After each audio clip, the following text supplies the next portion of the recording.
বন্ধুরা, আমি আজকে আমার বাড়ির লেবু গাছে কলম দিব। তো কলমটি কিভাবে দিব সেটি দেখুন আপনারা শুরু থেকে শেষ অবধি, তাহলে আপনারাও বাড়িতে আপনাদের গাছে দিতে পারবেন। নতুন চারা গাছ বানানোর জন্য এটি একটি ভালো পদ্ধতি।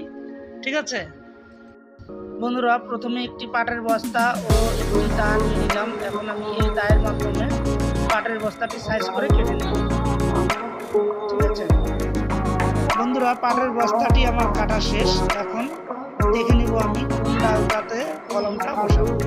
আমাকে একটি সুস্থ সবল ডাল চয়েস করে নিতে হবে, কোন ডালটা দিলে ভালো আসবে। এই দেখুন, এটি হলো আমাদের গন্ধরাজ লেবু। এই লেবুটি দারুণ সুগন্ধি লেবু, এর জন্যই আমি এই গাছের চারা বানানোর জন্য এই গাছটিতে কলম দেব। আমি একটি ডাল পেয়ে গেছি, সুস্থ সবল ডাল। আমি এই ডালটিতে কলম বসাবো। প্রথমে গাছের ডালটির ছাল তুলে নেব। এখন আমি ছাল তুলতে শুরু করলাম। দেখুন বন্ধুরা, কিভাবে ছাল তুলতে হয় দেখে নিন। আপনারাও বাড়িতে চেষ্টা করবেন এইভাবে ছাল তুলে লেবু গাছের কলম বসানোর।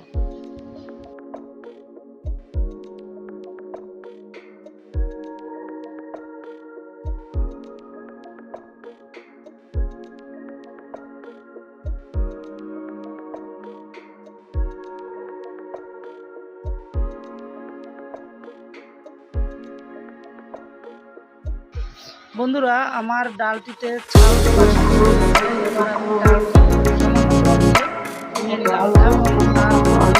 দেখুন, আমি যে মাটির মিশ্রণ তৈরি করেছিলাম সেই গোবর ও মাটির মিশ্রণ দিয়ে আমি ডালটিকে ভরিয়ে দিলাম। এখন আমি পাটের যে বস্তাটি নিয়েছিলাম সেগুলো আমি দিয়ে গোবর লাগানোর যে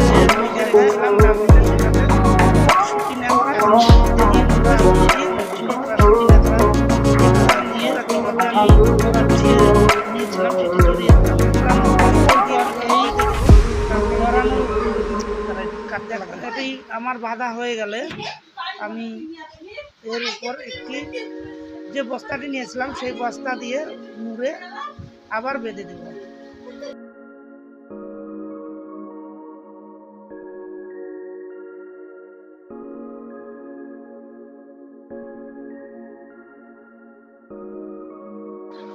সুতির নাকড়া ও সুতো দিয়ে বাঁধার পর আমি এবার দ্বিতীয় লেয়ার তৈরি করব, যেটি আমি পাটের বস্তাটি যেটা কেটে রেখেছিলাম সেই বস্তা দিয়ে আবার দ্বিতীয়বারের মতো মুড়ে সুতো দিয়ে বেঁধে দেব। দেখুন বন্ধুরা, আপনারা দেখতে থাকুন কীভাবে আমি বাঁধছি।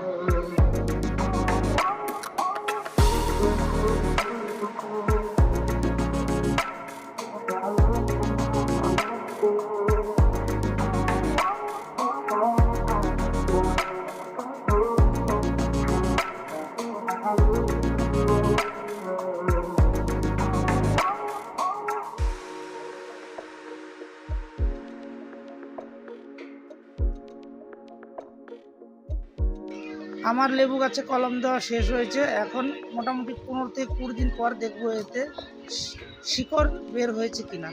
নমস্কার বন্ধুরা, ভিডিওটিতে লাইক করুন ও ফলো করে পাশে